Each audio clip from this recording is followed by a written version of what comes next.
Hello दोस्तों, स्वागत करते हैं आप सबका इस यूट्यूब चैनल पर। दोस्तों, इस वीडियो में हम लोग बात करने वाले हैं क्लास 10th वालों के लिए वास्तविक संख्या रियल नंबर से जितने भी अभी तक ऑब्जेक्टिव क्वेश्चन पूछे गए हैं प्रीवियस ईयर्स में, वो सारे क्वेश्चन हम लोग करेंगे दोस्तों। चैप्टर वाइज ऑब्जेक्टिव क्वेश्चन जो आप लोग के बोर्ड परीक्षा के लिए काफ़ी हेल्पफुल रहेंगे अगर आप भी क्लास 10th के छात्र हैं और 2022 के बोर्ड परीक्षा में शामिल होना चाह रहे हैं दोस्तों, तो इस चैनल को जरूर सब्सक्राइब कर लीजिएगा ताकि आप लोग को इसी तरह के जितने भी चैप्टर हैं यहाँ पे वास्तविक संख्या, पॉलिनोमियल्स, जितने भी यहाँ पे चैप्टर है दोस्तों क्लास 10th वालों के लिए मैथमेटिक्स में, वो सारे क्वेश्चन मैं आप लोगों को यहाँ पे चैप्टर वाइज बताने वाला हूँ और वो सारे क्वेश्चन किसी न किसी ईयर्स में पूछे जा चुके हैं। ठीक है, तो वीडियो को लास्ट तक जरूर देखिएगा अगर आप भी क्लास 10th के छात्र हैं। ठीक है, तो चलिए यहाँ पे बात करते हैं दोस्तों। वीडियो स्टार्ट करने से पहले आप लोग अगर सभी सब्जेक्ट का तैयारी करना चाहते हैं, objective, subjective, model set paper और क्वेश्चन बैंक के रूप में बिल्कुल लेटेस्ट पैटर्न पे, तो आप लोग वेबसाइट पे जा सकते हैं starkstudy.com, जिसका लिंक मैंने वीडियो के डिस्क्रिप्शन में दे रखा है, या फिर आप गूगल पे सर्च कीजिए डायरेक्ट starkstudy.com, वहाँ पे आप लोग को सभी सब्जेक्ट का मिल जाएंगे और आप हमारे ऐप भी डाउनलोड कर सकते हैं, उसका भी लिंक मैंने आप लोगों के लिए डिस्क्रिप्शन में दे रखा है। ठीक है, चैनल को सब्सक्राइब कर लीजिएगा, आगे के नोटिफिकेशन के लिए बेल आइकन को भी प्रेस कर दीजिएगा और वीडियो को लाइक जरूर करना दोस्तों और कमेंट जरूर करके बताना किस तरह के और कौन से टॉपिक पे वीडियो चाहिए। यहाँ पे हम लोग बात करेंगे वास्तविक संख्या रियल नंबर्स। ठीक है, चलिए यहाँ पे पहला क्वेश्चन देखते हैं। वास्तविक रियल नंबर से, वास्तविक संख्या रियल नंबर से काफ़ी सारे क्वेश्चन पूछे जाते हैं दोस्तों ऑब्जेक्टिव टाइप के क्वेश्चन के रूप में, तो आप लोग इस चैप्टर्स को अच्छे से देख लीजिएगा। 4 से 5 नंबर जो है आप लोगों को पूछा जाता है। देखिए यहाँ पे यदि ए और बी दो अभाज्य संख्याएं हैं तो ए और बी का जो लॉसव होगा दोस्तों वो क्या होगा, एलसीएम पूछा जा रहा है। यदि ए और बी अभाज्य संख्या, तो अभाज्य संख्या हम लोग किसको बोलते हैं, जैसे यहाँ पे 2, 3, 5, 7, ये 11, 13, ये सभी क्या है दोस्तों आपका अभाज्य संख्या है। तो अगर मान लीजिए हम दो संख्या लेते हैं ए और बी, यहाँ पे 2 और 3, तो अगर 2 और 3 को हम लॉसर निकालेंगे तो कितना आएगा दोस्तों, तो 2 3 6, मतलब दोनों को मल्टीप्लाई करेंगे तब इसका एलसीएम आएगा। अगर 5 और 7 का निकालेंगे या फिर 11 13 का, तो दोनों मल्टीप्लाई करने के बाद ही आप लोगों को यहाँ पे आंसर मिलेगा एलसीएम के रूप में। तो हम लोग कह सकते हैं दोस्तों कि यदि ए और बी दो अभाज्य संख्या हैं और ए और बी का जो एलसीएम पूछा जाएगा तो ये आपका ए बी हो जाएगा। क्या हो जाएगा, ए बी, मतलब दोनों संख्याओं का मल्टीप्लाई ही इसका एलसीएम होगा। एलसीएम मतलब लोएस्ट कॉमन फैक्टर, ठीक है, लघुत्तम समावर्तक। तो ये आप लोग याद रखिएगा। चलिए, एक का सही उत्तर आपका ऑप्शन नंबर सी हो जाएगा। दूसरा क्वेश्चन देखते हैं कि यदि निम्नलिखित में से कौन अभाज्य संख्या, क्या है, निम्नलिखित में से कौन अभाज्य संख्या 15, 23, 12, 75, तो आप लोग पता होगा अभाज्य संख्या उसको हम लोग बोलते हैं प्राइम नंबर दोस्तों, जो स्वयं और एक संख्या मतलब एक और स्वयं से मतलब विभाजित होता हो। जैसे 15 है तो ये 1, 3, 5, 15, ये 4 मतलब संख्या होगी, सिर्फ 2 ही संख्या से वो विभाजित होनी चाहिए, स्वयं और एक से। यहाँ पे 23 जो है ये आप लोग का राइट आंसर हो जाएगा दोस्तों, जो स्वयं और यहाँ पे 1 से विभाजित हो रहा है और बाकी किसी भी संख्या से ये यहाँ पे डिवाइड नहीं हो रहा है। तो सही उत्तर यहाँ पे 2 का ऑप्शन नंबर बी हो जाएगा, 23। तीसरा नंबर क्वेश्चन है यहाँ पे कि निम्नलिखित में से कौन परिमेय संख्या है। तो परिमेय संख्या हम लोग जानते हैं जिसको हम लोग P/Q के रूप में लिखते हैं और उसका पूर्ण वर्ग हो। जैसे यहाँ पे पहला ऑप्शन है आपका 2 - √3, तो √3 एक पूर्ण वर्ग नहीं है तो ये नहीं होगा, एक अपरिमेय संख्या हो जाएगा। जैसे √5 है दोस्तों तो ये भी आप लोग का अपरिमेय संख्या हो जाएगा। जैसे यहाँ पे ऑप्शन नंबर डी में है √6, तो ये भी आप लोग को पूर्ण वर्ग के रूप में नहीं है, तो √6 क्या हो जाएगा, एक अपरिमेय संख्या। लेकिन यहाँ पे 2√3/√3 जो है दोस्तों ये आपका यहाँ पे ऑप्शन हो जाएगा जिसको हम लोग P/Q के रूप में लिख सकते हैं। √3 से √3 कट जाएगा तो 2/1 बचेगा, तो इसको हम लोग जो P/Q के रूप में यहाँ पे लिख सकते हैं उसको हम लोग परिमेय संख्या बोलते हैं। तो सही उत्तर यहाँ पे 3 का ऑप्शन नंबर क्या हो जाएगा, सी हो जाएगा, 2√3/√3। अब 4 नंबर है यहाँ पे दोस्तों कि यदि 65 तथा 117 का मतलब मॉस SCF 65m - 117 के रूप में है तो m का जो मान होगा वो कितना होगा। तो आप लोग निकाल सकते हैं दोस्तों यहाँ पे कि 65 और 117 का जो महत्तम समावर्तक होगा मतलब SCF होगा। जैसे यहाँ पे 65 और 117 का अगर आप लोग डिवाइड करोगे तो यहाँ पे 1 लगेगा दोस्तों और 65 यहाँ पे, उसके बाद यहाँ पे कितना आ जाएगा, 5 आ जाएगा। ठीक है, तो यहाँ पे आप लोग 65 से फिर डिवाइड करोगे तो यहाँ पे 52, तो 3 और यहाँ पे 1, तो 13 आ जाएगा। यहाँ पे m के जगह हम कितना दें ताकि ये माइनस अगर 117 करेंगे तो ये 13 आ जाए। ठीक है, यही आप लोग का यहाँ पे आंसर आ जाएगा। m का वैल्यू पूछा जा रहा है कि m के जगह पे यहाँ पे कौन सा मान पुट करेंगे। ठीक है, तो यहाँ पे 65m - 117 जो है, तो m के जगह पे हम लोग यहाँ पे 2 जो रखेंगे दोस्तों, तो 65 × 130, 65 × 2 130 - 117 कितना आ जाएगा आपका, 13 आ जाएगा। तो यही आपका आंसर हो जाएगा। कितना रखे हम m का वैल्यू, 2 रखे हैं, तो ये ऑप्शन नंबर आपका बी हो जाएगा, 2। ठीक है। यदि 65 तथा 117 का मौसा 65 m माइनस 117 के रूप में है तो m का जो वैल्यू होगा वो 2 रखने पे इसका वैल्यू जो होगा वो इक्वल हो जाएगा, जितना इसका मौसा निकलेगा वो 65 m माइनस 117 के रूप में अगर हम लोग करेंगे m का वैल्यू देख के तो ये आपका आंसर आ जाएगा। 5 नंबर है कि 2, 10 और 20 के लॉसो और मौसा का अनुपात बताना है। ठीक है, तो पहले हम लोग एलसीएम निकालेंगे। 2, 10 और 20 का एलसीएम कितना आ जाएगा? तो देखिए लोएस्ट कॉमन फैक्टर के रूप में अगर हम लोग निकालेंगे दोस्तों तो यहाँ पे 2, 10 और 20 का जो एलसीएम होगा वो 20 होगा। ठीक है, अगर निकालोगे तो 20 आएगा। और मौसा जो निकालोगे आप दोस्तों तो यहाँ पे 2, 10, 20 है तो इसका मतलब 2 यहाँ पे आ जाएगा। ठीक है, जो यहाँ पे हाईएस्ट कॉमन फैक्टर जो है यहाँ पे 2 ही है इसका, जिससे हम लोग यहाँ पे डिवाइड कर सकते हैं 10 को भी और 20 को भी। तो यहाँ पे 2 और 10 से कट जाएगा 20, तो यहाँ पे 10:1 के रूप में आंसर आ जाएगा। तो सही उत्तर यहाँ पे क्या हो जाएगा? 5 का ऑप्शन नंबर बी हो जाएगा, 10:1 पूछा गया है। ये सारे क्वेश्चन देख सकते हैं 2020 के लेटेस्ट एग्जाम में ही, ये एनुअल एग्जाम में पूछा जा चुका है। नेक्स्ट यहाँ पे 6 नंबर की सबसे छोटी भाज्य संख्या और छोटी अभाज्य संख्या का जो मौसा कितना होगा।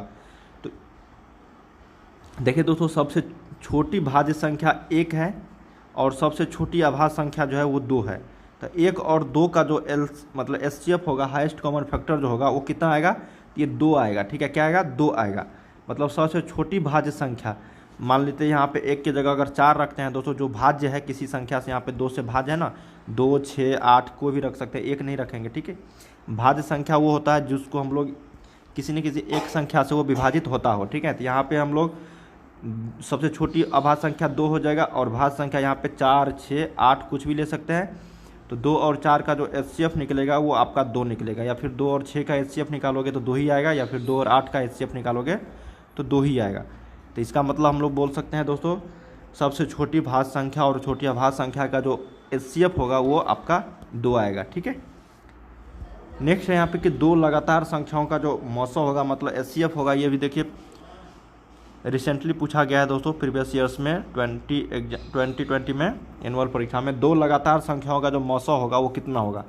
तो 2 लगातार संख्याओं का जो मौसा होगा दोस्तों यहाँ पे वो आपका 1 आएगा। ठीक है, जैसे 2 और 3, 3 और 4 का पूछा जाए अगर एचसीएफ तो ये आपका 1 ही आएगा। ठीक है, तो सही उत्तर यहाँ पे 7 का ऑप्शन नंबर बी हो जाएगा। 2 लगातार संख्याओं का मौसा कितना होगा? 1 होगा। अब यहाँ पे हम लोग बात करते हैं 8 नंबर की 5005 के कितने अभाज्य गुणनखंड है। क्या क्वेश्चन है कि 5005 के कितने अभाज्य गुणनखंड है। अभाज्य गुणनखंड मतलब यहाँ पे हुआ 2, 3, 5, 7, 11 इस तरह से इस संख्या से कटता हो, वो विभाजित होता हो। ठीक है, तो अगर निकालिएगा दोस्तों इसका आंसर आप लोग के यहाँ पे 4 आएगा। जैसे हम लोग 5005 का निकालेंगे अभाज्य गुणनखंड विधि से, तो यहाँ पे 2 से लगाएंगे तो 2 से ये कटेगा नहीं, तो इसका 3 से हम लोग लगाएंगे, 3 से यहाँ पे 5 से ही डायरेक्ट लगाते हैं। ठीक है, तो 1001 यहाँ पे हो जाएगा। फिर हम लोग को यहाँ पे निकालिएगा इसका, तो ये 4 जो है यहाँ पे अभाज्य गुणनखंड आएगा। ठीक है, मतलब सिंपल गुणनखंड विधि से नहीं बनाना है, अभाज्य गुणनखंड विधि से, जिसमें आप लोग यहाँ पे 2, 3, 5, 7, 11, 13 इसी सब का यहाँ पे यूज करना है। तो इसका जो आंसर आ जाएगा वो आपका टोटल 4 अभाज्य गुणनखंड आएंगे जो 5005 के होंगे। ठीक है, 9 नंबर है कि कितने 2 अंकों की संख्याएँ 3 से विभाज्य होगी। तो कितने 2 अंकों की संख्या जो होगी वो 3 से दोस्तों यहाँ पे विभाज्य होगी। ये भी प्रीवियस ईयर्स में पूछे जा चुके हैं।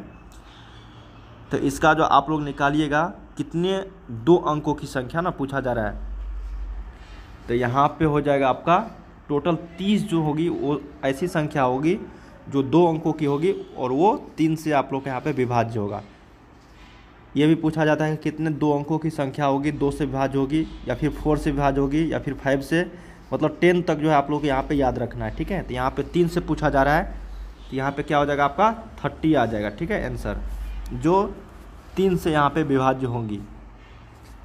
अब नेक्स्ट है यहाँ पे कि 2 संख्याओं का गुणनफल 8670 है और उसका एचसीएफ 17 है, तो उसका जो लॉसा होगा वो कितना होगा।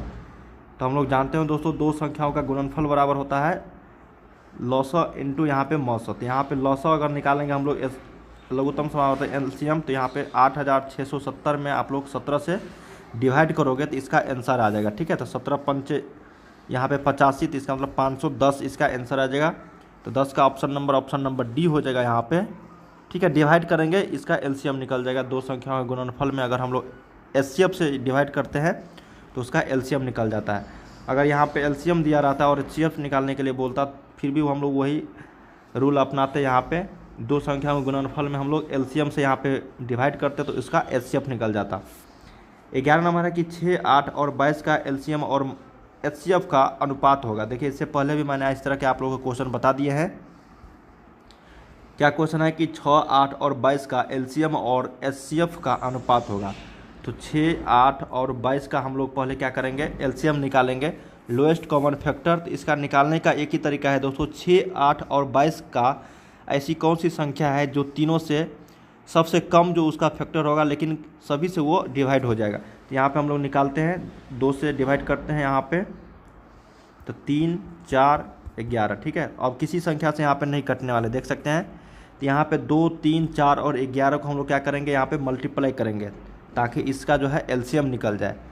तो इसका हम लोग निकालते हैं दोस्तों, यहाँ पे 2 गुने 3 गुने 4 इंटू 11। तो यहाँ पे 3 दूनी 6, 6 चौके 24 और यहाँ पे 24, तो 4 2 6, 264 आ रहा है। ठीक है, जो इसका LCM आया 264।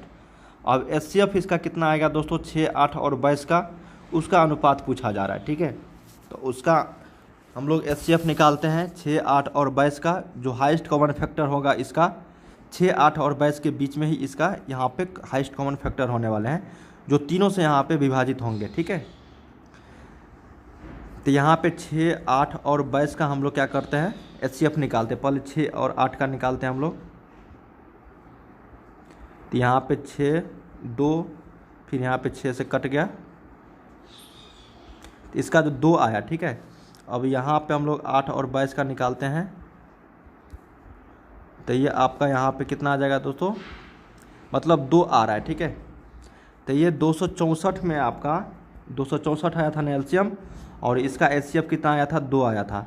तो 2 से अगर डिवाइड करते हैं हम लोग 264 को, तो ये आपका 132 आ जाएगा। तो 132 अनुपात 1 या फिर 132/1 यहाँ पे इसका आंसर आ जाएगा। ठीक है, किसी भी सम संख्या का यहाँ अगर HCF पूछा जाए तो इसका आंसर आप लोग 2 ही लगाना। ठीक है, अगर 2, 4, 8, 10 इस तरह से कोई भी संख्या दिया रहे और उसका HCF पूछा जाए तो उसका HCF जो होगा, महत्तम समावर्तक जो होगा, वो 2 ही आएगा।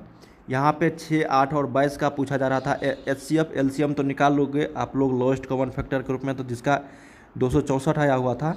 लेकिन अगर HCF पूछा जाए तो आप लोग को यहाँ पे 2 ही आएगा अगर सम संख्या दिया रहे तो। ठीक है, तो 6, 8 और 22 का HCF कितना आएगा, 2 आएगा, और LCM कितना निकला था, 264। तो 264 में हम लोग 2 से यहाँ पे डिवाइड करेंगे तो 132/1 आ जाएगा यहाँ पे आंसर, जो ऑप्शन नंबर 1 में। ठीक है, चलिए नेक्स्ट क्वेश्चन देख लेते हैं। एक और क्वेश्चन यहाँ पे, 96 का अभाज्य गुणनखंड क्या होगा। 96 का यहाँ पे अभाज्य गुणनखंड पूछा जा रहा है, प्राइम यहाँ पे फैक्टर पूछा जा रहा है ना। तो यहाँ पे हम लोग क्या करेंगे, 2 से मल्टीप्लाई करेंगे, सॉरी यहाँ पे डिवाइड करेंगे, तो 48, फिर यहाँ पे 24, फिर यहाँ पे 12, फिर यहाँ पे कितना आ जाएगा 6, फिर यहाँ पे 3। तो ये 2, 1, 2, 3, 4, 5, तो 2 के पावर 5, 2 के पावर 5 गुने 3 के पावर 1। तो किस ऑप्शन में है, ये आप लोग का ऑप्शन नंबर C में है। देखिए अगर कोई भी संख्या का अभाज्य गुणनखंड अगर बोला जाए तो वो 2, 3, 5 इस तरह के रूप में आएगा अगर फैक्टर उसको निकालोगे तो। ठीक है, तो यहाँ पे 2 और 3 के रूप में आया है, तो ये आप लोग को अभाज्य गुणनखंड के विधि से ही इसका आंसर आया है। ठीक है, तो ऑप्शन नंबर इसका C हो जाएगा, 2 के पावर 5 गुने 3 या फिर 3 के पावर 1 भी लिख सकते हैं। तो इस वीडियो में मैंने आप लोग को यहाँ पे बताया दोस्तों, कुछ यहाँ पे वास्तविक संख्या रियल नंबर से पूछे गए क्वेश्चन। इसके आगे के क्वेश्चन हम लोग नेक्स्ट वीडियो में करने वाले हैं। इसी तरह के 5 पार्ट आएंगे दोस्तों वास्तविक संख्या रियल नंबर्स के। अगर आप भी क्लास 10th के छात्र हैं तो इसी तरह के और भी वीडियो देखना चाह रहे हैं चैनल की ओर से, तो चैनल को जरूर सब्सक्राइब कर लीजिएगा और वीडियो को शेयर भी कर दीजिएगा। वेबसाइट का लिंक मैंने वीडियो के डिस्क्रिप्शन में दे रखा है, तो जाके आप लोग जरूर विजिट करके प्रैक्टिस सेट कर सकते हैं। हर एक सब्जेक्ट का यहाँ पे जितने भी सब्जेक्ट रखे हैं दोस्तों आप लोग क्लास 10th में, उन सभी सब्जेक्ट का विषयों का चैप्टर वाइज ऑब्जेक्टिव सब्जेक्टिव साथ में मॉडल सेट पेपर आप लोग को मिल जाएंगे बिल्कुल लेटेस्ट पैटर्न पे। तो जाके आप लोग प्रैक्टिस सेट जरूर कीजिएगा। और आप हमारे ऐप भी डाउनलोड सकते हैं, मोबाइल ऐप, उसका भी लिंक मैंने वीडियो के डिस्क्रिप्शन में दे रखा है। तो चलिए मिलते हैं नेक्स्ट वीडियो में।